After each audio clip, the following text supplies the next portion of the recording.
की एकादशी की व्रत कथा सुनते हैं। पौराणिक मान्यता के अनुसार वैदिश नाम का एक नगर था। उस नगर में ब्राह्मण, क्षत्रिय, वैश्य और शूद्र रहते थे। वहाँ रहने वाले सभी नगरवासी विष्णु भक्त थे और वहाँ कोई भी नास्तिक नहीं था। उनके राजा का नाम था चैत्ररथ। राजा चैत्ररथ विद्वान थे और वह बहुत धार्मिक थे। उनके नगर में कोई भी व्यक्ति दरिद्र नहीं था। नगर में रहने वाला हर एक शख्स एकादशी का व्रत करता था। एक बार फाल्गुन महीने में आमल की एकादशी आई।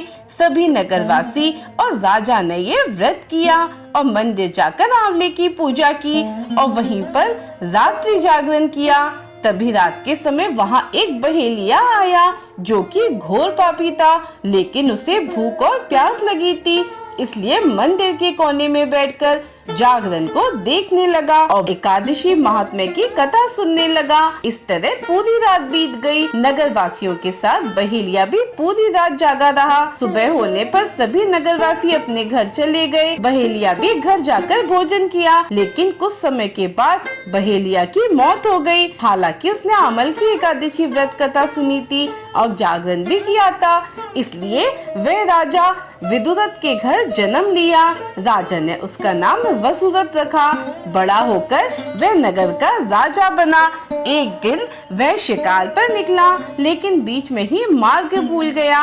रास्ता भूल जाने के कारण वह एक पेड़ के नीचे सो गया। थोड़ी देर के बाद वहीं म्लेच्छ आ गए और राजा को अकेला देखकर उसे मारने की योजना बनाने लगे।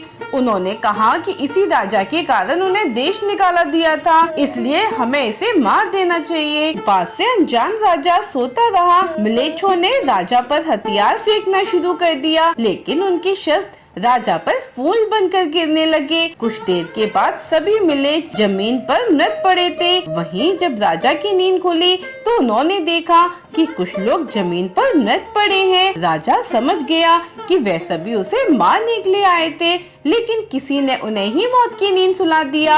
यह देखकर राजा ने कहा कि जंगल में ऐसा कौन है जिसने उसकी जान बचाई है। तभी आकाशवाणी हुई कि हे राजन, भगवान विष्णु ने तुम्हारी जान बचाई है।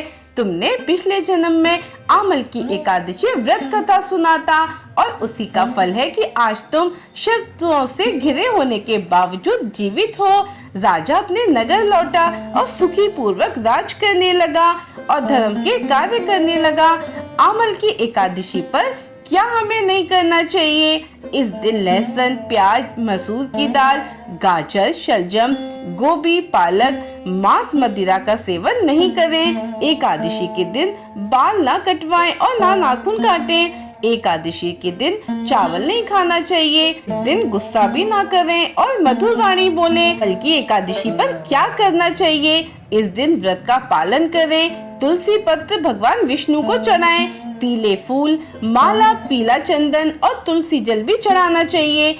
आंवले के पेड़ के नीचे भगवान विष्णु की पूजा करें। पूजा के बाद आंवले का भोग लगाएं। आंवले की पूजा के दौरान धूप, दीप, चंदन, रोली, फूल और अक्षत आदि अर्पित करें। गरीब और ब्राह्मण को भोजन कराएं। अगले दिन द्वादशी तिथि पर आंवला का दान करें। जय श्री गणेश, जय श्री श्याम, जय श्री राधे।